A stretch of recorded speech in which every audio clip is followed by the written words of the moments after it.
Hello friends, welcome to success point. देखो, direct अपन topic की बात करते हैं ताकि वीडियो भी बड़ा नहीं हो और आपका भी काम हो जाए और मेरा भी हो जाए। ठीक है, तो देखो, भूगर्भिक समय सारणी मैंने पढ़ा दी थी, लेकिन अब उसके इम्पोर्टेंट क्वेश्चंस बता रही हूँ कि क्वेश्चन किस टाइप के आ रहे हैं और आपके जो मैंने नोट्स बनाए इनमें से कौन कौन से क्वेश्चन आए हैं, देखो स्पष्ट बता रही हूँ। ठीक है, देखो अब आप कहोगे कि नहीं, बुक में तो ये नहीं लिखा हुआ भूगर्भिक समय सारणी के बारे में, कुछ भी कोई क्वेश्चन नहीं आया हुआ है। लेकिन देखो, ये पुरानी बुक है, इसमें मेरे पास है, तो मैं आपको ये क्वेश्चन बता देती हूँ। आप चाहो तो देखो एक एक करके क्वेश्चन भी आप लिख सकते हो। ठीक है, लेकिन क्वेश्चन किस टाइप से है वो मैं बता देती हूँ। देखो, कुछ क्वेश्चन ऐसे हैं जो अपनी इस मैटर में नहीं है। ठीक है, जो नेट में और यूपीएससी में वगैरह क्वेश्चन पूछे जाते हैं ना, वो हमारे यहाँ नहीं है। तो देखो, इजी तरीके से मैं बता देती हूँ, क्वेश्चन सारे रिपीट करके बता देती हूँ कि भी कौन कौन से क्वेश्चन आए और कौन से किस टाइप के आपको अपने नोट्स से कंप्लीट हो जाएंगे आपके, देखना। ठीक है, देखो आते हैं, नेट में भी क्वेश्चन आते हैं। देखो नेट में जैसे क्वेश्चन आया, देखो भूतकाल की कुंजी वर्तमान है। अगर बात करते हैं कुंजी है भूतकाल की, तो भूत को अपन क्या कहते हैं, हट। तो ये देखो, भूतकाल की कुंजी है, ये कहा तो हटन है, लेकिन ये कौन से सिद्धांत में है, तो ये एक रूपतावाद में है। देखो, एक रूपतावाद में है। अवधारणा ये किसकी है, हट्टन की है, याद रखना। आगे फिर क्वेश्चन आ जाएगा, हट्टन की। अभी अपने जो भूगर्भिक समय सारणी पढ़ी ना, उसके क्वेश्चन भी मैं आपको बता दूंगी। फिर देखो, ये धारणा की वर्तमान प्रक्रिया समझ भूवैज्ञानिक काल के दौरान क्रियाशील रहती है, किस सिद्धांत का संकेत देती है। तो देखो, ये एक रूपतावाद। देखो, भूतकाल की कुंजी वर्तमान है, मतलब जो घटनाएं घटी है ना, वो भूतकाल में घटी। और ये भी यही कह रहा है कि भूवैज्ञानिक जितनी भी घटनाएं हैं वो क्रियाशील रहती है, वर्तमान प्रक्रिया है। मतलब देखो, बात तो वही कर रहे हैं, जैसे इसमें भी वर्तमान की बात की है, लेकिन भूतकाल में घटनाएं की बात कर रही है। इसमें भी वही बात है, वर्तमान की प्रक्रियाएं जो भूवैज्ञानिक काल, लेकिन मतलब जो हमने समय सारणी पढ़ी ना, वो के दौरान क्रियाशील है। तो इसका सिद्धांत भी कौन सा, एक रूपतावाद, और ये हट्टन का है। फिर है इत्तलाकृतियों के विकास में भूगर्भिक संरचना के दौरान की संकल्पना जिसने दी है वो कौन है। तो देखो, ये क्वेश्चन थोड़ा अलग है। स्थलाकृतियों के विकास में, मतलब देखो, जो भूगर्भिक हलचलें हुई ना, जैसे भू संचलन आगे अपन पढ़ेंगे, तो जितनी भी हलचलें हुई ना, उससे जो स्थलाकृतियों का निर्माण होता है, जैसे कहते हैं ना, ये भाग अंदर चला गया, भ्रंशन वलन पढ़ते हैं। तो देखो, ये भाग अंदर चला गया, या बीच का भाग ऊपर उभर के ऊपर आ गया। मतलब जिस प्रकार भी जो भी भूगर्भिक संरचनाओं में मतलब हलचल होता है ना, तो उसमें जो स्थलाकृतियों का निर्माण होता है ना, तो वो संकल्पना किसने दी है, तो वो दी है थॉरबरी ने। डब्ल्यू, देखो जैसे कि ये भाग अंदर चला गया, ये भाग बाहर आ गया, तो इस तरीके से देखो डब्ल्यू बनता है। तो ये देखो, स्थलाकृतियों के विकास में भूगर्भिक संरचना के दौरान संकल्पना किसने दी है, तो देखो डब्ल्यू बी थॉरबरी। मतलब ये डब्ल्यू बना देना है अपन को स्थलाकृतियों के लिए। ठीक है, याद करने का तरीका बता रही हूँ। फिर है देखो, 33 सागर अस्तित्व में आ गया था। ये बात किसकी कर रहे हैं, 33 सागर की। तो देखो, अगर आपने ये क्लास देखी है तो आपको पता होगा। देखो, 33 सागर अस्तित्व में आया था, और इसमें क्या क्वेश्चन पूछा हुआ है, देखो ये 33 सागर अस्तित्व में आ गया था। आपने इसमें क्या पढ़ा है, टर्सरी कल्प, तृतीय कल्प, पैलियोजोइक, पुरातन या नवजीवी, कैनोजोइक, सेनोजोइक, मतलब ये पढ़ा। अब इसमें से ये क्या पूछ रहा है वो अपन को देखना है कि भाई 33 सागर की तो अस्तित्व में तो आया, लेकिन कौन सा, पैलियोसीन युग या पुरातन, कुछ भी नाम दे सकता है, टर्सरी दे सकता है, तृतीय कल्प दे सकता है, या नवजीवी, कैनोजोइक, सेनोजोइक, जो भी दे सकता है। तो देखो, इसमें क्या दिया हुआ है, इसमें दिया है पैलियोजोइक युग के अंत में। अब आप कहोगे यार ये किस तरीके से करें, इसमें तो नवजीवी दिया है। तो देखो, नवजीवी के टर्सरी कल्प की पैलियोजोइक युग था, उसके तो शुरुआत में ही हुआ ना। देखो, इसमें इतने सारे हैं, ये 4 भागों में बांटा, मतलब युग कितने हैं, 4 है। तो इसके तो देखो, कैनोजोइक के प्रथम में हो गया ना शुरुआत, तो देखो इसमें प्रथम की तो बात ही नहीं की, ये सब अंत में बात की। तो किसका अंत हुआ था, नवजीवी महाकल्प से इससे पहले कौन सा आया था, उसको हमें देखना पड़ेगा। तो देखो, इससे पहले कौन सा आया था, हमारे मेसोजोइक। ठीक है, कौन सा आया था, मतलब मेसोजोइक का अंत हो गया तभी तो उसका शुरुआत हुई। मेसोजोइक का अंत होगा तभी तो आपके सेनोजोइक शुरू होगा। तो सेनोजोइक के प्रारंभ में कहो या फिर मेसोजोइक के अंत में कहो, तो हमारा आंसर क्या हुआ, मेसोजोइक युग के अंत में। समझ में आ गया। आप अपनी ये समय सारणी देखोगे तो आपको पता चलेगा कि जो मेसोजोइक या मध्यजीवी महाकल्प है, इसका अंत हो गया था, मतलब ये यहाँ पे ख़त्म हो गया, और यहाँ पे शुरू कौन सा हो गया, सेनोजोइक। तो इसके शुरुआत में है, लेकिन अंत किसका हुआ है, हमें अंत देखना है कि ये अंत का बात कर रहा है। मतलब हमें पहले क्वेश्चन ढंग से पढ़ना है, ये अंत की बात कर रहा है, तो मेसोजोइक हो गया। ठीक है। फिर है निम्नलिखित भूगर्भिक कालों में से किसमें बार बार एवं अधिक ज्वालामुखी क्रियाएं घटित हुई थी। तो देखो ये भी हमने पढ़ा है। ये देखो ये जस्ट ये रहा ज्वालामुखी क्रियाएं, मतलब ज्वालामुखी का उद्गार हुआ था। ठीक है, तो ये हमने क्या पढ़ा, क्रिटेशियस कल्प। काल कहो या कल्प कहो एक ही बात है। मेसोजोइक के क्रिटेशियस कल्प में हुआ था ज्वालामुखी का उद्गार। तो मैंने कहा था इंपॉर्टेंट है। तो देखो ये क्वेश्चन आ गया इसमें से। अगर आप देखो नेट का या कोई भी अदर एग्जाम देते हो ना तो उसमें आपका हो जाएगा। ठीक है, अब है परमोकार्बनी हिमनद किस भूवैज्ञानिक महाकल्प के अंतर्गत आता है। परमोकार्बनी हिमनद, देखो ये भी हमने पढ़ा था। ये देखो ये दिख रहा है परमोकार्बोनिफेरस कल्प। देखो युग कहो या सिर्फ इतना ही नाम दिया है परमोकार्बनी, आगे का कुछ भी नहीं दिया हुआ है, फेरस वेरस कुछ नहीं, परमोकार्बनी नाम तो ये आ गया ना।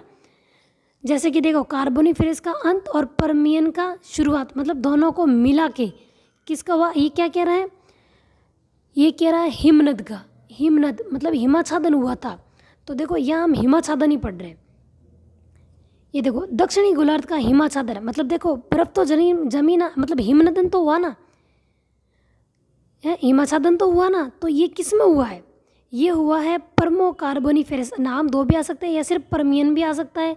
देखो हमको सिर्फ पैलियोजोइक भी आ सकता है, पूराजीवी भी आ सकता है। तो देखो स्पष्ट आपके क्या आया है इसमें, इन दोनों को जोड़ के आया है परमोकार्बोनिफेरस। ठीक है, तो आप क्या आया है परमोकार्बनी हिमनद। ठीक है, तो देखो आप ये क्वेश्चन एक बार देख लो। तो इसमें आंसर भी देखो पूराजीवी है। क्वेश्चन देखो यही पूछा है, देखो परमोकार्बनी हिमनद मतलब दोनों ये हुए किस में थे। तो देखो क्वेश्चन क्या आया है, ये परमोकार्बनी आई थी, यानी कि कार्बनी और परमियन ये दोनों आई, और ये दोनों हुए किस में है, पूराजीवी या पैलियोजोइक। पूराजीवी भी कहते हैं और पैलियोजोइक भी कहते हैं। तो आंसर इसका क्या हो गया, पूराजीवी। मतलब पैलियोजोइक नहीं लिख के पूराजीवी लिख दिया। और नाम ये भी आ सकता था कि भाई हिमनद हुआ है तो किस में हुआ है, तो इसमें क्या आया है पूराजीवी। ठीक है, तो एक बार क्वेश्चन फिर से देख लो, समझ में आ रहा है ना। ठीक है, तो देखो निम्नलिखित, नेक्स्ट क्वेश्चन है निम्नलिखित में से किस युग में पृथ्वी लगभग बर्फ से ढकी हुई थी, मतलब पूरी तरीके से बर्फ से ढकी गई थी। अब आपका हो गया प्लेस्टोसीन कैसे, अभी तो मैंने परमोकार्बोनिफेरस यानी कि पूराजीवी पढ़ा है। ये कह रहा है कि किस युग में लगभग पृथ्वी बर्फ से ढक गई थी, मतलब लगभग पूरी ढक गई थी, लगभग ढक गई थी। तो देखो यहाँ पे तो शुरुआत हुई है कि दक्षिणी गोलार्ध में हिमाच्छादन की घटना हुई, पहली घटना हुई है कि हमारे पूराजीवी या पैलियोजोइक में तो फर्स्ट टाइम दक्षिणी गोलार्ध में हिमाच्छादन हुआ है। लेकिन एक हिमाच्छादन और हुआ था, वो उत्तरी गोलार्ध में हुआ था। ये देखो उत्तरी गोलार्ध में हुआ, ये कब हुआ है, प्लेस्टोसीन या फ्लिस्टोसीन, प्लेस्टोसीन भी कह सकते हैं, फ्लिस्टोसीन भी कहते हैं। ये हुआ था सेनोजोइक में। ठीक है, तो लगभग पृथ्वी कब ढकी गई है, प्लेस्टोसीन। अब देखो नाम ये लिखा हुआ आ गया, जरूर नहीं है आपके ये भी लिखा हुआ आ सकता है। तो इसमें क्या आया है आपके, देखो प्लेस्टोसीन ही आया है। ठीक है, यही मैं बता रही हूँ प्लेस्टोसीन। ये देखो लगभग ढकी गई, देखो वहाँ पे शुरुआत हुई और यहाँ पे सेकेंड टाइम ढकी गई, तो लगभग तो ढका हुआ इसी में हुआ ना, तो प्लेस्टोसीन उत्तरी गोलार्ध में। ठीक है, नेक्स्ट क्वेश्चन है हमारा, प्लेस्टोसीन हिम युग की निम्नलिखित प्रावस्थाओं को सही कार्यक्रम में व्यवस्थित कीजिए और सही उत्तर का नीचे दिए गए कूट से चयन कीजिए। देखो ये मैंने आपको बताया भी था। ठीक है, देखो जैसे पहले आप ये लिखा हुआ है ना, तो आप इसको ऐसे कर दिया करो RGVM। तो सबसे पहले क्या था जी, फिर GHIJKL MNOPQRSTUV, तो GMRV। तो GMRV किस में है, यानी कि 3 2 1 4, 3 2 1 4, ये देखो तीसरे में है। ये मैंने आपको बताया था जब अपन ने यहाँ पढ़ा था। देखो ये मैंने बताया था, आप पिछला वीडियो देख लेना जब मैंने ये याद करवाया था, याद करने का तरीका बताया था। ठीक है, नेक्स्ट क्वेश्चन है, निम्नलिखित में से पृथ्वी की आकृति के बारे में कौन सा कथन सही है। देखो पृथ्वी कैसी है आपको पता होगा, देखो ऊपर से चपटी है, मतलब जहाँ गोलार्ध है वहाँ चपटी है, और दोनों तरफ से यूं है, थोड़ी थोड़ी चपटी है। तो इसका आकार चपटाकार गोले की तरह है। ये ध्रुवों की थोड़ा उभार लिए हुए, मतलब ऐसे थोड़ी उभार है, ध्रुवों में उभार तो नहीं है ना। फिर भूमध्य रेखा के पास थोड़ा समतल है, ये भी नहीं है। ये किसी स्थान पर उधार रहित पूर्णतः गोल ही है, पूरी गोल भी नहीं है, चपटाकार आता है। इसका आकार चपटाकार गोले की तरह है। ठीक है, देखो कुछ चीज़ें मतलब ऐसी होती है जो समझ भी नहीं आती ना, वो हमें याद भी करनी पड़ती है। ठीक है, अब देखो हिम युग की संकल्पना को प्रथम बार प्रस्तुत किसने किया। अब देखो आपके दिमाग में एक क्वेश्चन आएगा कि भाई ये तो मैंने बताया था आपको ये मैंने बताया, देखो वो पूछ रहा है कि हिमयुग का प्रथम बार किसने कहा था, और ये कह रहा है यूरोप में हिमयुग की जानकारी किसने दी। यूरोप में बात किए तो ब्रुक और पेंक किए, लेकिन हिमयुग की संकल्पना को प्रथम बार अगासिस ने भी था, मतलब सबसे आगे रहेंगे। प्रथम बार, प्रथम का मतलब आगे रहना, सबसे आगे, तो लुई अगासिस। ठीक है। अब है गोंडवाना भूभाग के टूटने का क्रम प्रारंभ हुआ था। गोंडवाना लैंड, तो देखो कुछ चीज़ें हमारे नोट्स में नहीं थी तो क्वेश्चन से ऐड करनी होती है। तो देखो गोंडवाना भूभाग के टूटने का क्रम प्रारंभ हुआ था ट्रियासिक युग, मेसोजोइक के ट्रियासिक युग।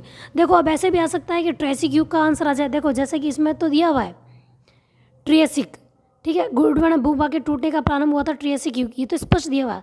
अगर स्पष्ट नहीं दिया हुआ था तो मेसोजोइक दिया हुआ था, मेसोजोइक के प्रारंभ में होता, या मेसोजोइक होता, या ट्रियासिक होता, या फिर आपके आ जाता कि पूरा जीवी के अंत में, या पैलियोजीवी के समाप्ति के समय, समाप्ति के बाद या अंत में। जैसे पहले क्वेश्चन आया था ना एक अंत का, उस टाइप में भी क्वेश्चन आ सकता है। जैसा आया था 33 सागर का अस्तित्व में आया था ना, वो आया था ना कि पहले जो युग के अंत में, उस टाइप में ये भी आ सकता है। ठीक है। अब देखो नेक्स्ट क्वेश्चन है, गोंडवाना भूभाग का हो गया। वर्तमान भूत की कुंजी है। देखो भूत और कुंजी की बात करते तो अपन कहेंगे हट, भूत को भगाते तब कहते हैं ना हट, भाग यहाँ से, हट यानी हट्टन, हट्टन यानी एक रूपतावाद, एक रूप, हट्टन, हट कहते हैं, एक बार कहते हैं तो हट्टन एक रूपतावाद। ठीक है। देखो फिर से ये क्वेश्चन बार बार रिपीट होता है, वर्तमान भूत की कुंजी, ये कथन किसका है, हट्टन का। ठीक है। फिर देखो अंतिम हिमयुग अनुमानत जिस कल्प में हुआ, अंतिम का पूछ रहे हैं। देखो हिमयुग 2 बार हुआ था, ये मैंने बताया। दक्षिणी गोलार्ध में हिमाच्छादन हुआ था, यानी परमो कार्बोनिफेरस, परमियम कल्प या कार्बोनिफेरस का अंत, यानी कि पूरा जीवी या पैलियोजोइक में हुआ था, ये बताया था। और दूसरा हुआ था देखो उत्तरी गोलार्ध में, उत्तरी गोलार्ध में कहा था, यानी प्लीस्टोसिन या प्लीस्टोसिन, ये बताया था। तो देखो ये बोल रहा है अंतिम हिमयुग, यानी पहला तो वो हो गया दक्षिणी गोलार्ध वाला, बाद में हुआ था उत्तरी गोलार्ध में, तो हुआ कब है, प्लीस्टोसिन। तो देखो ये अंतिम, यानी दूसरी बार यही हुआ, तो अंतिम इसी को कहेंगे, तो प्लीस्टोसिन या प्लीस्टोसिन। तो देखो ये आ गया प्लीस्टोसिन, अंतिम हिमयुग। ठीक है। फिर है निम्नलिखित में से किस महाकल्प में अरावली संबंधित है। देखो अरावली प्री कैम्ब्रियन या चर्नियन युग, ये अपन ने सबसे पहले लिखा था। ये देखो आद्य महाकल्प भी आ सकता है, प्रागजीवी भी आ सकता है, आर्चोजोइक भी आ सकता है, प्री कैम्ब्रियन या कैम्ब्रियन पूर्व भी आ सकता है, या फिर अरावली की उत्पत्ति प्री कैम्ब्रियन भूलचर या चर्नियन भी आ सकता है। देखो सब टाइप से क्वेश्चन बन सकता है, मैंने बता दिया। तो देखो इतने ही क्वेश्चन थे हमारे भूगर्भिक समय सारणी के, जो मैंने आपको बता दिए हैं। आपको देखो वीडियो कैसा लगा आप मेरे को कमेंट करके ज़रूर बताएं। और देखो ये मैं आपको एक बार क्वेश्चन मैंने बता दिए हैं, आप वीडियो को रोक रोक के आप ये क्वेश्चन भी लिख सकते हो। ठीक है। और ये नाथ पब्लिकेशन की बुक है और पुरानी बुक है जिसमें ये क्वेश्चन थे, तो मैंने आपको बता दिया, क्योंकि भूगर्भिक समय सारणी से नेट में क्वेश्चन आते हैं, और कॉलेज लेक्चरर में भी आते हैं, और फर्स्ट ग्रेड में भी इनडायरेक्ट क्वेश्चन आते हैं। ठीक है। भले टॉपिक ना दिया हुआ हो। अगर वीडियो पसंद आया तो लाइक, शेयर और सब्सक्राइब। Thank you.